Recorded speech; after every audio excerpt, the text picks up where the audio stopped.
These are some of the things I want you guys to focus on.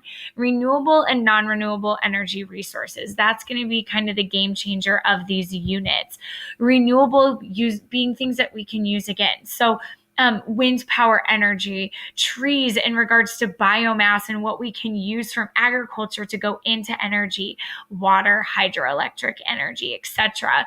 Versus non-renewable, you guys, these are the fossil fuels that can take tens of thousands of years to reproduce. And these are the things that we've been using for so long in regards to becoming industrialized and becoming more developed. Production, you guys, the removal of these resources, and then reserves. And that's really what geographers are curious about right now, is what is happening to the reserves in regards to fossil fuels, and then how can we use non-renewable energy to help that? So as you guys are looking at key issue 3, you guys are going to look a lot at supply and demand. Obviously, the demand for the fossil fuels in the world. We know that 5/6 of the world's energy comes from these 3 fossil fuels, from coal, petroleum, and natural gas.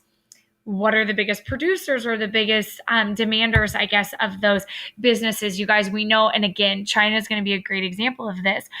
In terms of coal, we know that businesses burning coal in regards to the energy to run that business. Transportation, you guys know this in terms of petroleum going into our cars, and then homes.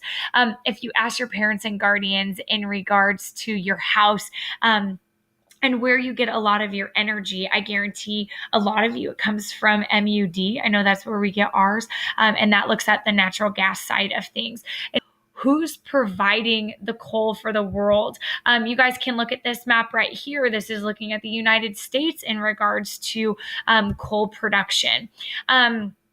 And again, we're going to look at some of these in regards to where coal is really being used on the supply side. You guys can see this in terms of the countries exporting and importing coal. These are some of the things that when you're reading, I want you to focus on.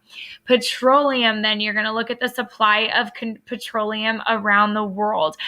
This kind of focuses a little bit on OPEC as well, which we've already talked about in class. And then we'll look at natural gas as well. You guys are going to notice, United States, Russia, Saudi Arabia, not only on this chart for natural gas here, but in a lot of cases in regards to, well, you can see petroleum on this one as well. And then scale. Talked a lot about scale, you guys, but as you're in terms of the global scale in regards to some of these fossil fuels, global warming, greenhouse, the ozone damage, those are some things. The regional scale, that's again where China is going to come in as our case study.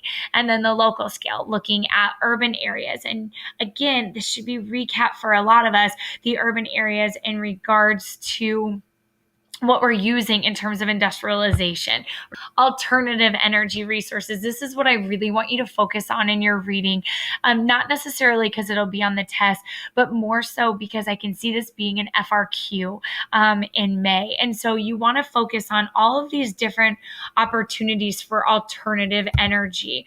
On Monday, we're going to look a lot at the benefits and the disadvantages of alternative energy. Hydroelectric, water, solar energy, using the sun as an alternative resource, wind energy, nuclear power. Again, this one comes with plenty of disadvantages. We saw this in Chernobyl, which biomass, which is going to be kind of that ethanol we talked about in regards to agriculture and using that to say put into our cars. And then geothermal, which is going to require a lot of heat from the ground, which we'll talk about again as well. So you guys can kind of see, looking at hydroelectric power. Here's the major dam projects around the world. You can look at solar energy. We can look at wind power. Obviously, nuclear power, energy, agriculture in terms of biomass. And we've talked about this a little bit in agriculture, and then geothermal power.